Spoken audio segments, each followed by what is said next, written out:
Movement. Let's do some. Can I ask you all to be very un-British and shimmy and wriggle in your seat for a few moments? Yeah. Does that feel better? More awake? Now, nod vigorously so I can see the movement. So you agree.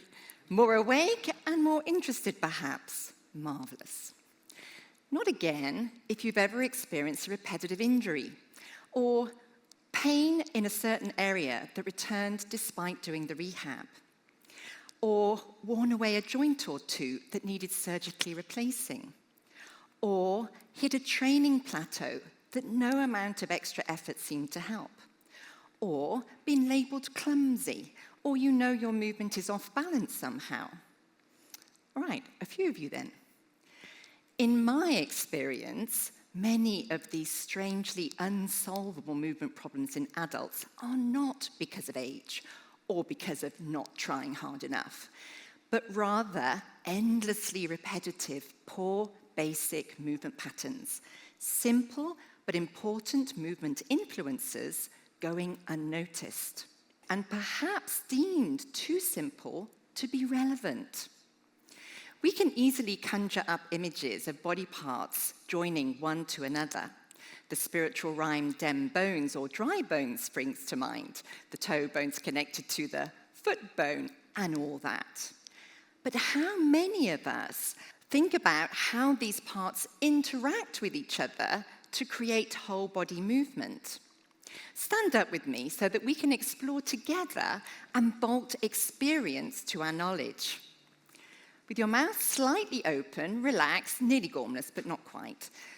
Wriggle your shoulders around randomly and just feel what that feels like. Feel the motion. Now, clench your jaw and wriggle again. Is it the same or different? Perhaps less movement, or it feels a little bit harder as if it's against resistance. Now, clench one fist and wriggle your shoulders again. Did that change anything? You can still wriggle, but maybe it doesn't feel quite as free. Now let's seesaw our hips, leaving the legs straight, pulling one foot off the floor, 1 foot at a time. Just feel what that feels like. Then, make like a mini Incredible Hulk by tensing your upper body, and seesaw your hips again. Do you notice a change? Yeah, a bit more tension perhaps.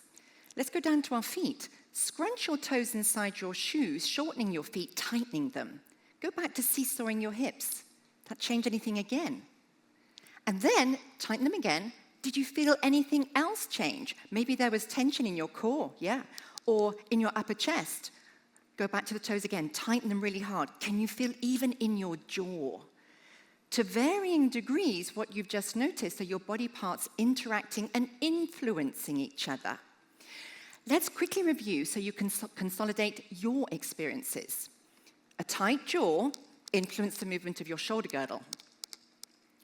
A tight shoulder girdle influences the movement of the pelvis. Tight feet change the pelvic movement and maybe even your jaw.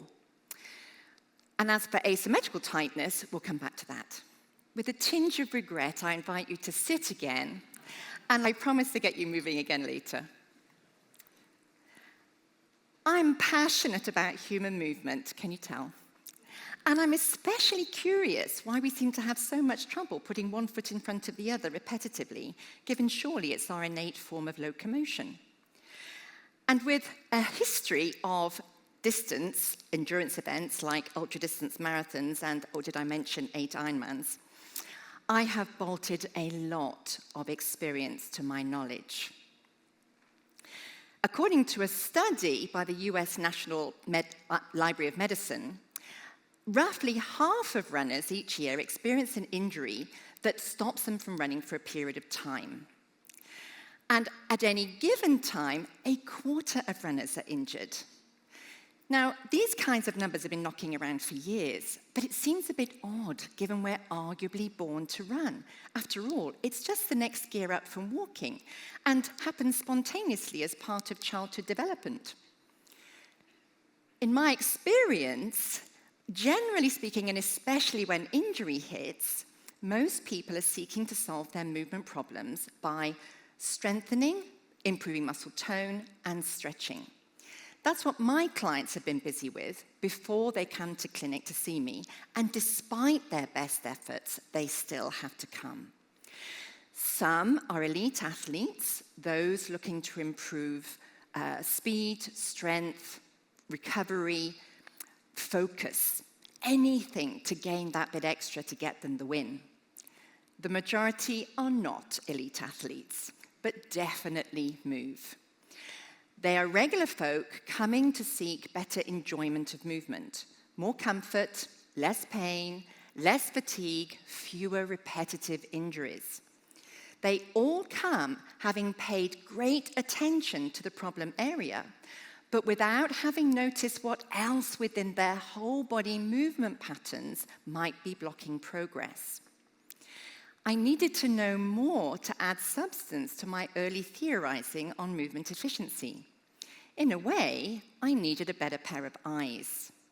So 12 years ago, I invested in the then most advanced motion analysis technology in the world, the 4D Motion Lab by Diers, a German biomedical solutions company. It could measure simultaneously feet pressures and the 3D movement of the spine, pelvis, and center of mass at speeds of up to 6.5 kilometers an hour. 5 years later, new technology, now capable of measuring at speeds of up to 30 kilometers an hour, was launched, and being a runner, I had to have one. My high-performance 4D Motion Lab, third in the world and known to all as Doris, was installed in my clinic in October 2019. The more people I worked with, the more data I collected. The more data I had, the more patterns I detected, and the more I was able to show that movement sometimes far away or unrelated to the problem was at its root cause slowing progress. Our interconnectedness was at play. Repetitions were accumulating, and often what was being missed was simple. Here's an example. Heads. They're heavy. An average adult head weighs roughly 5 kilograms. You try carrying a 5-kilo bag around all day, and you're going to notice it. And yet, when it's perched on the top of an upright spine, it feels like it weighs nothing. But a little bit forward or backward of the base of the spine, its relative loads change dramatically. Imagine a 5-kilo bowling ball on the end of a broomstick, which you're holding at the base. When the top and bottom are aligned, you can manage the weight really easily. But as soon as you tip that weight slightly forward, the arms are going to notice the strain within seconds. This analogy has been used for very many years to show back pain sufferers what their forward head was doing to their spine. Karpanji, in 1975, gave us a different way of thinking about it. For every inch further forward the top of the spine was relative to the base, you added the weight of another head. Hans Raj, 4 decades later, dubbed the increasingly prevalent phenomenon text neck. You might be familiar with it. He further polished the research into angles. A 15-degree forward trajectory at the base of the neck gives an effective head load of 12 kilos. A 30-degree trajectory brings you close to your luggage allowance, and Doris measures this a lot. A 45-degree angle takes you to excess baggage charges. So now imagine texting your mate, dragging your full suitcase without wheels, hitting your daily target of 10,000 steps, and you might get an idea of what your entire being is having to deal with. So it's not just the spine that suffers. Let's look further afield at possibly less obvious connections. About 6 years ago, a professional footballer contacted me. He was about to lose his contract because after several surgeries and endless rehab for an Achilles issue, he still couldn't run. The problem was simple and staring at everybody in the face, including the footballer, every time he looked in the mirror. He had a forward head of epic proportions, but only one person had noticed it: his wife. In his case, trauma was at the root of the initial Achilles injury, but an effective head load of over 20 kilos was keeping it there. Repetitive strain with every step slowing his healing progress. By getting a sense of where his head was, the effect it was having on his lower legs, and working to improve it, he was within 2 weeks running better than he'd ever run before.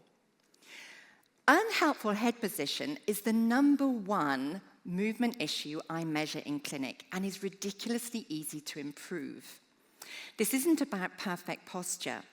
This is about finding the position of maximum movement potential, movement space.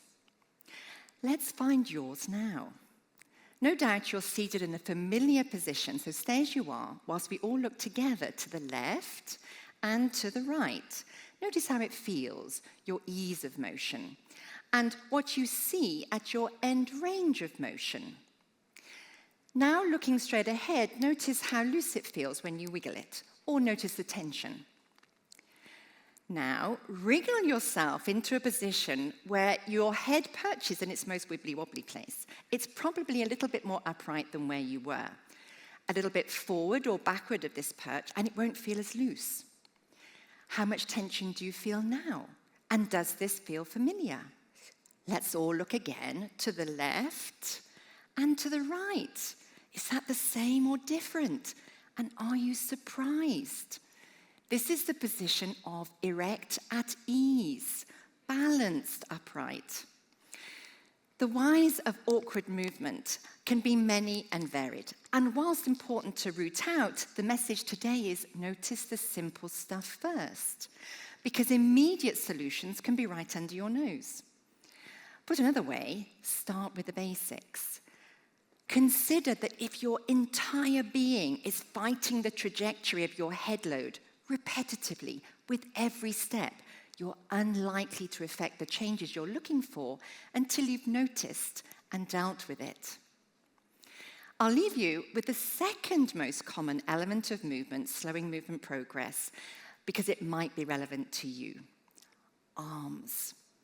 Many people's arms move asymmetrically, to the extent that if they were legs, they'd be considered as limping, but nobody's noticing. In clinic, these arms aren't carrying anything.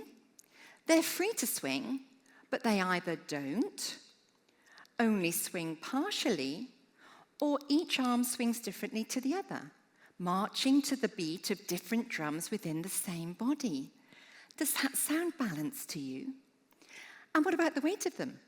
Have you ever thought how heavy non-swinging arms are? Add an asymmetrical load, and the effect is amplified. And what does that mean practically speaking? Does anybody here regularly hold a water bottle or a phone in one hand when walking and running? That simple act affects the movement of the rest of you.